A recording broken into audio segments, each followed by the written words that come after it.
Good vibes ang sunod nating i-hear dito sa Hear It Good Vibes! At dahil summer na outing na ba ang lahat? Yes! Dahil itong pamilya na gusto lang naman sana sumakay ng dragon boat. Pero parang ayaw sa kanila ng dagat. Oh, no. Panoorin natin.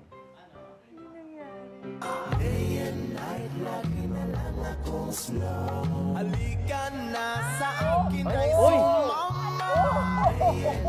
Wow! OMG, sana okay lang sila. Tinulak sila pabalik. Wag daw Literal na today. nilamon ng dagat. Ayun! Oh, ayun pa isa. Inflatable. Oh, hindi. Nako. Hope everyone's okay, lalo na kung may mga lolo or lola na kasali dyan sa group na yan, ha? Okay naman, at least naka-safety gear silang lahat. Nang sisimula na kasi ng pamilya activity nila, hindi sila makadiretso dahil ayaw raw ng dagat.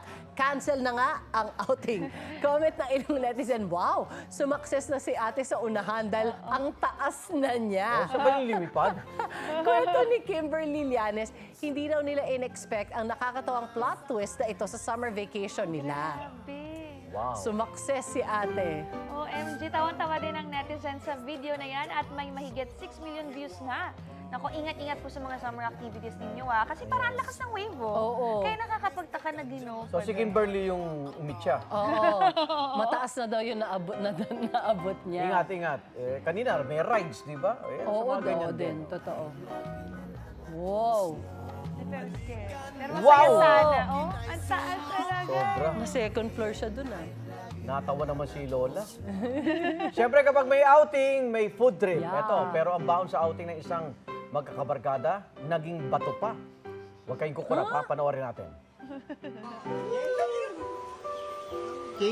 Sarap! Ay! Sabi ko na eh. Sabi ko na madudulas eh. Wala nang makakain. Puro mumuna.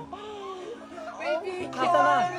Sa tubig na lahat. Ano ulam nila? Adobo? Adobo? Gosh, nakakatawa yung caption nila, trip ka ng nature.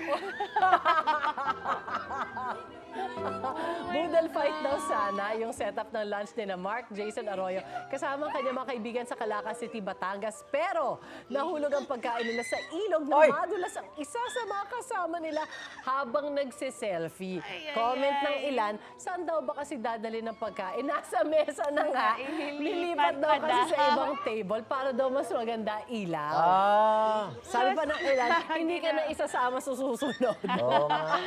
May nasalo naman daw pala ang isang kaibigan nila, kaya lang may napagsaluhan pa rin ang magkakabarkada. May Duda ko yung napagsaluhan pa rin sila. yung dahon. Yung dahon.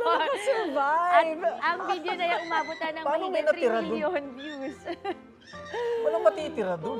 Oo nga eh. Baka na-close ka agad ng babae ng girl. Oh my God. Pero hindi ka na makakain dahil babalikan mo yung kwento dyan. Correct, correct. Tawa na lang kayo ng tawa.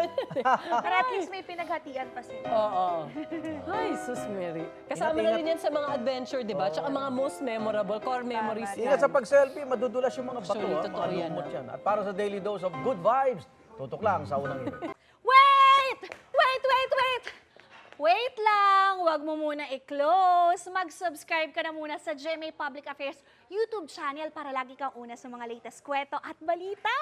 I-follow mo na rin ang official social media pages ng Unang Hirit. Thank you! O sige na,